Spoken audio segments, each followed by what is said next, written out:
Assalamualaikum warahmatullahi wabarakatuh. Saya dari kelompok 5 yang beranggotakan dari Rizka Alivia Rahmadani, Fazila Agis Astuti, Muhammad Hafid Lutfiansyah, Cindy Janatan Rewalis, yang akan membahas bab 4 pengguna dan pengembangan sistem. Yang pertama, saya akan membahas tentang apa itu pengembangan sistem. Ada yang tahu apa itu pengembangan sistem? Oh, baik. Jika tidak tahu, saya akan menjawabnya. Pengembangan sistem itu adalah suatu aktivitas yang selalu berevolusi. Maksudnya berevolusi itu proses perubahan secara berangsur-angsur berubah menjadi bentuk lain menjadi yang lebih kompleks atau rumit. Yang kedua adalah organisasi layanan informasi. Nah, sistem informasi dikembangkan untuk mendukung keseluruhan organisasi, eksekutif, dan area bisnis. Nah, bahwasanya Anda telah mempelajari bahwa manajer dapat ditemukan pada semua tingkat dan semua area bisnis perusahaan. Nah, area-area bisnis dasar perusahaan adalah keuangan, sumber daya manusia, layanan informasi, produksi, dan pemasaran. Nah, untuk kerangka organisasi bisnis ini, ada dukungan sistem informasi bagi organisasi, yaitu yang dimaksudkan sistem informasi manajemen dimaksudkan untuk memenuhi kebutuhan informasi umum para manajer perusahaan. Sistem informasi eksekutif dirancang untuk digunakan oleh manajer tingkat strategis perusahaan.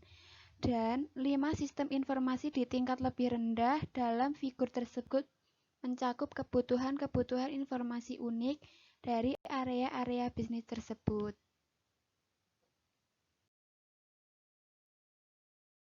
Nah, selanjutnya ada sumber daya informasi, yaitu sumber daya informasi yang terdiri atas peranti keras komputer, peranti lunak komputer, spesialisasi informasi, pengguna, fasilitas, basis data, dan informasi.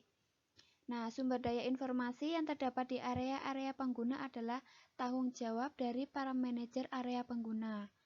Nah, sebagian besar sumber daya ini pada umumnya beralokasi di layanan informasi dan merupakan tanggung jawab dari Chief Information Office.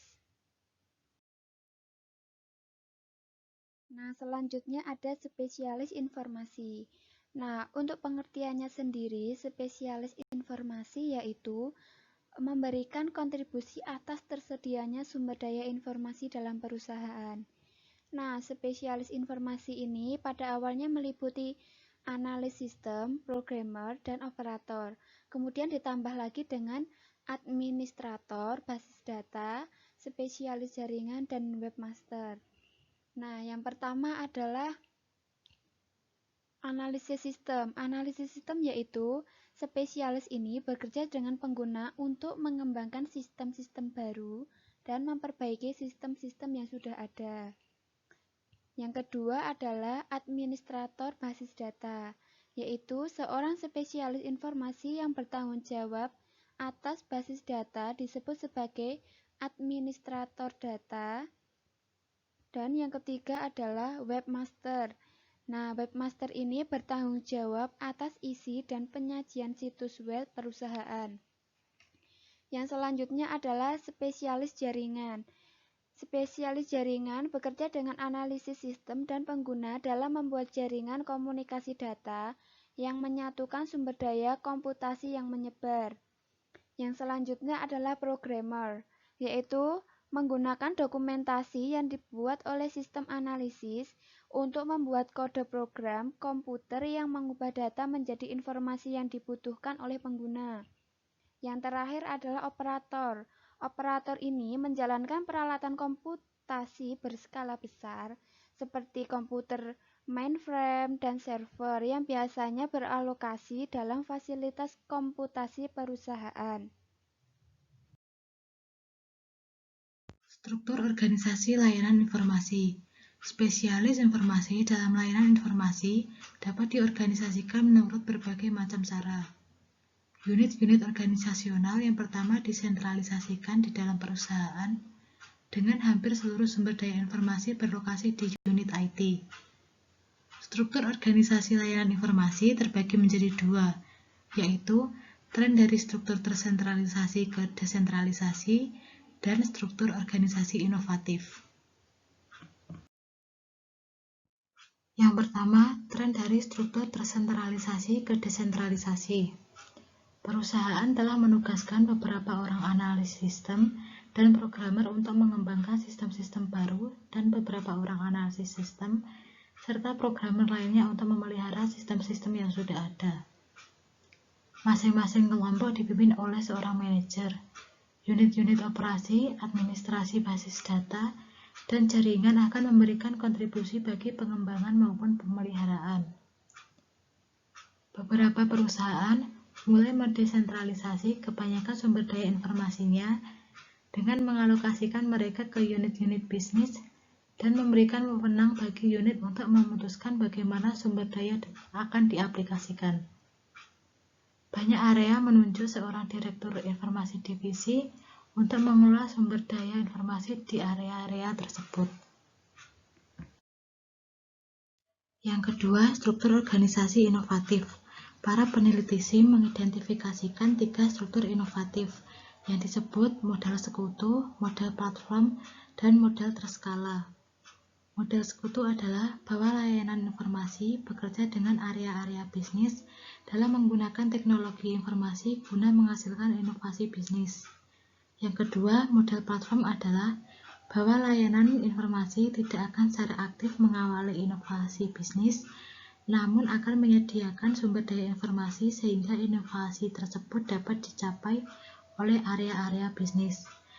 Yang ketiga, model berskala menyadari bahwa sumber daya harus diperoleh begitu peluang pasar muncul dan harus dapat dengan cepat dilepaskan ketika peluang-peluang tersebut tidak lagi terjadi, sehingga tetap mempertahankan biaya tetap pada tingkat yang minimum. Di dalam struktur organisasi inovatif, terdapat model jaringan struktur organisasi.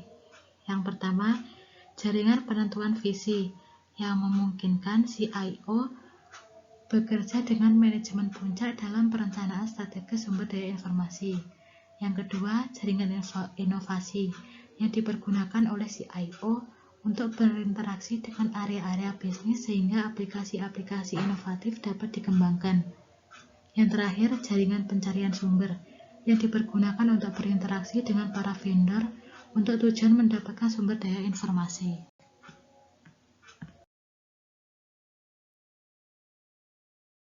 Komputasi pengguna akhir.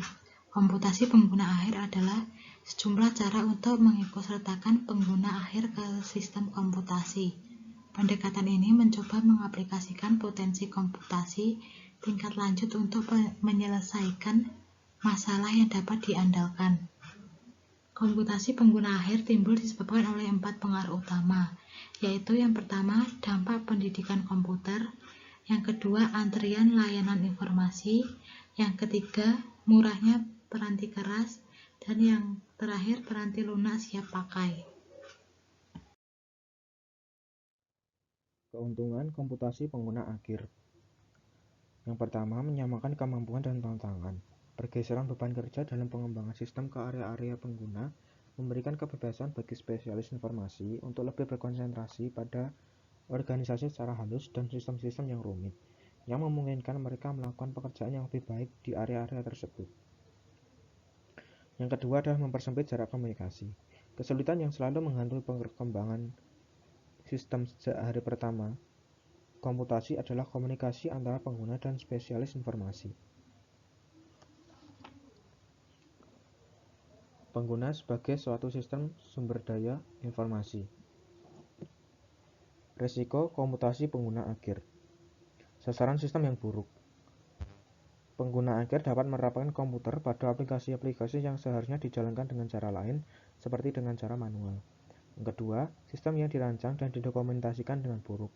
Para pengguna akhir, meskipun mereka memiliki tingkat kompetisi teknis yang cukup tinggi, biasanya tidak akan dapat menyamai profesionalisme dari spesialis informasi dalam hal perancangan sistem. Yang ketiga, penggunaan sumber daya informasi yang tidak efisien. Ketika tidak terdapat kendali pusat atas akuisisi piranti keras dan piranti lunak, perusahaan pada akhirnya bisa bisa mendapatkan piranti kelas yang tidak sesuai dengan piranti lunak yang berlebihan. Selanjutnya, hilangnya integritas data. Pengguna akhir bisa tidak menjalankan kehati-hatian yang diperlukan dalam memasukkan data ke dalam basis data perusahaan. Yang kelima, hilangnya keamanan. Maksudnya, pengguna akhir tidak dapat menjaga data dan piranti lunak mereka. Penjahat komputer dapat memperoleh akses ke sistem dan merugikan perusahaan dalam banyak hal. Yang terakhir, hilangnya kendali. Pengguna mengembangkan sistem untuk memenuhi kebutuhan mereka sendiri tanpa menyelaraskan dengan suatu sistem yang akan memastikan dukungan komputer bagi perusahaan. Pengetahuan pengembangan sistem. Yang pertama, pengetahuan komputer. Pengetahuan komputer adalah kemampuan untuk menggunakan sumber daya komputer guna mendapatkan pemrosesan yang dibutuhkan. Yang kedua, pengetahuan informasi. Meliputi pemahaman bagaimana menggunakan informasi dalam setiap proses pemecahan masalah di mana informasi tersebut dapat diperoleh dan bagaimana membagi informasi dengan orang lain. Yang ketiga, dasar-dasar bisnis adalah topik-topik yang biasanya terdapat di dalam mata kuliah inti S1 dan S2, bisnis, akuntansi, keuangan, pemasaran, manajemen, sistem, dan operasi. Sebagian besar sistem informasi dikembangkan untuk mendukung dasar-dasar ini. Yang keempat, teori sistem. Menjelaskan bagaimana cara menggambarkan suatu fenomena dalam bentuk struktur-struktur sistem normatif. Yang keempat, teori sistem dan proses pengembangan sistem. Terdiri atas langkah-langkah yang diambil untuk mengembangkan suatu sistem informasi. Yang terakhir, pembuatan model sistem. Terdiri atas berbagai cara untuk mendokumentasikan suatu sistem. Dalam banyak kasus data dan proses-proses sistem dibuat modelnya dengan menggunakan alat-alat seperti diagram hubungan, diagram arus data, dan diagram kelas. Selanjutnya, keahlian pengembangan sistem.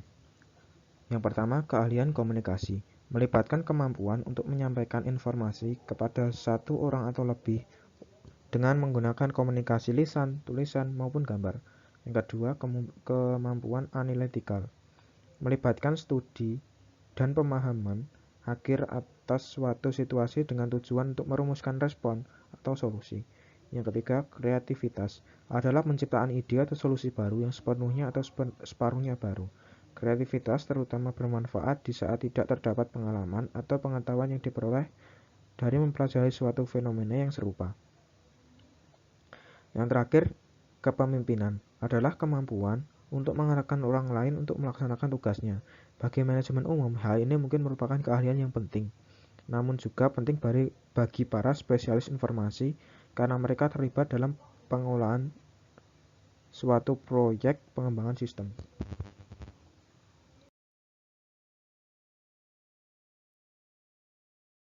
Nah, yang selanjutnya ada mengelola pengetahuan yang ditunjukkan oleh sumber daya informasi pengetahuan. Itu ada otomatisasi kantor, kemudian ada kantor maya dan organisasi maya. Nah, otomatisasi kantor adalah penerapan otomatisasi seperti teknologi komputer pada pekerjaan kantor. Nah, yang kemudian kantor maya atau kantor virtual adalah sebuah ruang kerja yang berlokasi di dunia internet, tempat seseorang individu dapat menyelesaikan tugas-tugas yang diperlukan untuk melaksanakan bisnis profesional atau pribadi tanpa memiliki fisik lokasi usaha. Nah, yang selanjutnya, organisasi maya atau organisasi virtual adalah sekelompok grup orang atau institusi dengan beberapa tujuan yang sama. Mereka melakukan sharing sumber daya untuk memenuhi kebutuhan mereka. Nah, keuntungan dari kantor maya ada biaya fasilitas yang lebih rendah, biaya peralatan yang lebih rendah, dan kontribusi sosial. Nah, kerugian kantor maya yaitu moral yang lebih rendah dan kekhawatiran akan resiko keamanan. Kantor maya berkonsep telecommuting, dan hoteling. Telecommuting atau kerja jarak jauh adalah model atau perjanjian kerja di mana karyawan memperoleh fleksibilitas bekerja dalam hal tempat dan waktu kerja dengan bantuan teknologi telekomunikasi. Nah, hoteling merupakan ide dari perusahaan dalam hal menyediakan suatu fasilitas yang terpusat dapat dibagi bersama oleh karyawan jika terdapat kebutuhan akan ruangan dan dukungan kantor.